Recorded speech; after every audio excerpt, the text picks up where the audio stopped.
पुत्र हुए थे राजा आयो, और आयो के पुत्र हुए राजा नहुस। और राजा नहुस इतने बड़े प्रतापी राजा थे तो उनके लिए इंद्र का भी इंद्रासन खाली हो गया था। इंद्र का भी जब इंद्रासन खाली हो गया तो राजा, लेकिन गिरे कहां पर राजा नहुस आकर के, तो राजा मन में विचार करना राजा नहुस कि जब मैं इंद्र के गद्दी का मालिक बन सकता हूं तो इंद्र की घरवाली का मालिक नहीं बन सकता। आज यहीं आके गिर गए। तो आज पत्र लिखा है सची के लिए जो इंद्र की घरवाली थी कि कल मैं जिस समय निकल के ब्रह्म मुहूर्त में आऊंगा, सामने सूर्योदय होगा, और तब मैं आऊं तो तुम अपने मन में मुझे अपना पति स्वीकार करना पड़ेगा। आज सची रोई गई। प्रभु हे परमात्मा, चलो जब तक धनु को कोई बात ना है, धनु गयो तो गयो, अब धर्म जाए रहो। तो आज देवताओं का गुरु बृहस्पति थे। तो आज तब बृहस्पति ने कहा कि बेटा, राजा नहुस इतने अंधे हो गए तो तू चिंता मत कर, अकल मैं बता रहा हूं, और पाती लिख राजा नहुस के लिए। तो आज कागज और कलम मंगाइए। और तब गुरु बृहस्पति तो बता रहे हैं और सची पाती लिख रही है। क्या लिखा है पाती में?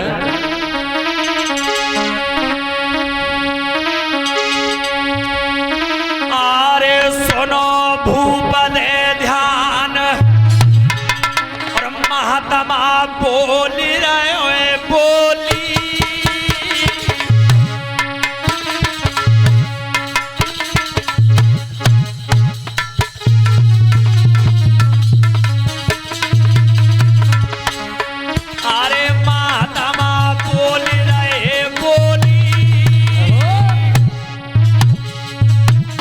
भूप हो समान महात्मा धरना भी डोली।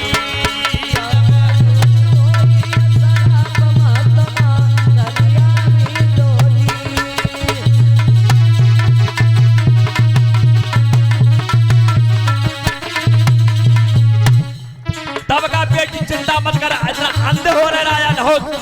तो पत्र लिख, जिस डोली में राजा नहुस बैठ करके आए उसे महात्मा लेकर के आए अपने कंधे पे। तो राजा नहुस ने जैसे ही पाती पढ़ी, जो पाती पढ़ी, तो आज मन में बड़े खुश हुए। तो आज महात्माओं को बुलवाया। तो जैसे ही महात्मा को बुलवा के, अरे भूपनाए देर लगाई,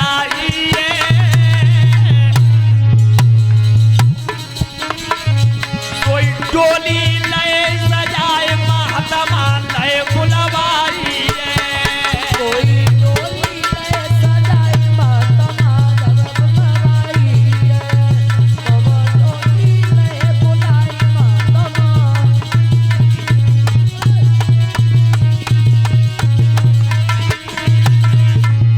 आज जैसे डोली को सजाया और महात्मा जब बुलाए, और डोली महात्मा के कंधों पर बैठ के, और जिस समय राजा नहुस चल के जा रहे थे तो एक महात्मा उसमें लंगड़ा था। तो जब डोली जब लेके चले, डोली मचका मारती थी। और तब कर्म कौन सा किया राजा नहुस ने? अरे नजर गति विधने जाती है,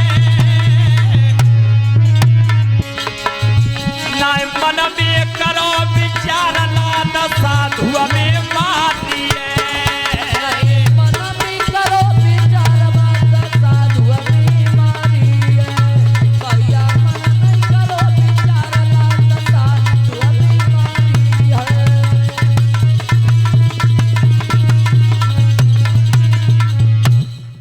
मेरे भैया, आज उसी समय जिस समय महात्मा डोली को लेकर चले तो एक महात्मा लंगड़ा था। तो आज राजा नहुस ने अपने घमंड में चूर होकर महात्मा में लात मार दी। आज जिस समय महात्मा में लात लगी, तब राजा नहुस कह रहे, राजा नहुस इतने अंधे हो गए हो तुम, एक संत का अपमान किया है। और तब महात्मा बोले के संतों ने श्राप दिया है। और श्राप क्या दिया राजा को? राजा सुन, इतना अंधा हो रहा है तो एक नारी के चक्कर में। और तब क्या बोले? और क्रोध में तो संत का अपमान किया है। और महात्मा क्या बोले? अरे मेरो वचन ना झूठो जाएगा,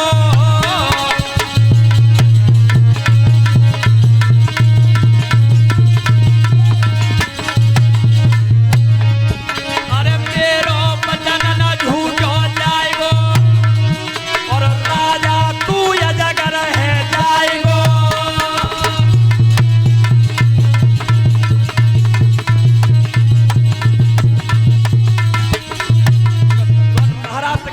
सुनो, नारी के चक्कर में आकर संत का अपमान किया है तो हम तो श्राप लगा रहे हैं, तुम अजगर बन जाओगे। अरे जाखन सुने ऋषि के परवाने, और ताई खन आई गई है कल ठिकाने।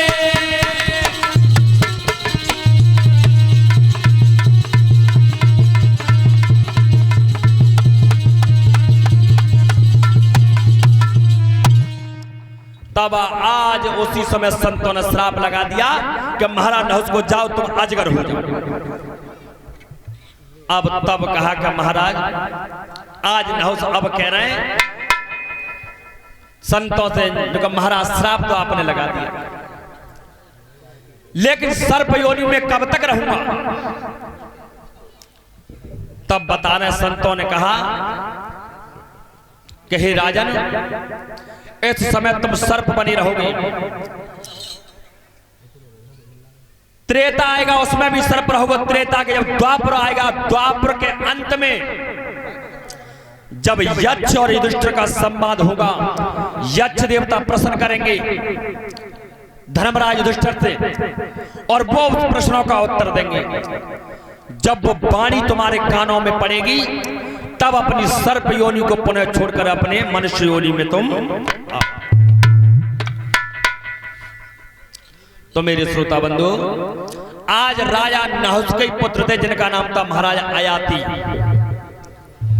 तो हे राजन, ध्यान दे के सुनना, जो महाराज अयाति थे ये क्षत्रिय वंश के थे।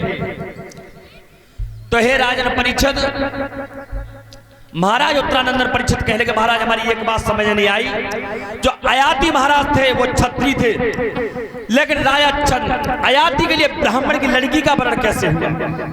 क्योंकि जो देवयानी थी वो सुकचा ब्राह्मण की बेटी थी। तो हे राजन, इसका कारण हम तुम्हें बता रहे हैं कि आज ब्राह्मण वर्ण की लड़की और क्षत्रिय वर्ण में क्यों भी आई गई? भैया बातें ज्यादा कर तो क्या बात है, घर बात कर भी कुछ मिल तो ना है? पांडाल मैया अच्छा घर ना मिलते, बात करना दे दोगे, पड़ोस में कोई जानना दे दोगे तो मामे सब अड़ोसी पड़ोसी सब मिल लेते हैं। तो उन्हों के मन की अपने मन की कह देते और उन्हों के पेट के भभू के ले लेते हैं। देखो जब कथा सुनने आयो तो मन और चित्त हमेशा एक जगह रहना चाहिए, और जो मन बहुत चंचल है बताएं कैसे? अच्छा जी हमारे अमन पंडित जी का 9 ब्याह हो 500 विदा करवाए के लाए बहुए। हाँ जी बात सत्य है। तो जब भाई ससुराल गए, एक दिन ससुराल अब तो जब ससुराल पहुंचे तो ससुराल में खूब पूड़ी कचौड़ी लड्डू मिठाई सब तरीका की सब चीज बनी, पर वहीं पे इनकी सासु मां ने कहा करो इस पापड़ और बनाई। तो और तो सब चीज दे दी लेकिन पापड़ ही दे वो भूल गए। तुम जानते हो मन बाई चीज के लिए मैं ज्यादा जाता हूं जो चीज ना हो। तो अमन ने कही जो सब चीज दे दी पर मन तो पापड़ को कर, पर मैं कहूं कैसे डूकरी थे पापड़ खाने में। तो अमन पंडित जी ने कही मम्मी सुनना रही, कहा हम रास्ता में आए रहे जब ससुराल गुआरे करे तो हमें एक बहुत बड़ा सांप मिलो रास्ता में। तो बेटा सांप हाँ लला फेरे। तब कही का बता मैं मम्मी सांप की लंबाई चौड़ाई बताएं कि हाँ बेटा बताओ। कब वो सांप इतना बड़ा हो न्यो लगा लो न्याते और वो तुम्हें पापड़ ए लला पापड़ दे वो तुम्हें भूली गई तुम्हें हैं तो स्यापो के लगू पापड़ न ले स्यापो हैं तो मन बहुत बड़ा चंचल होता है।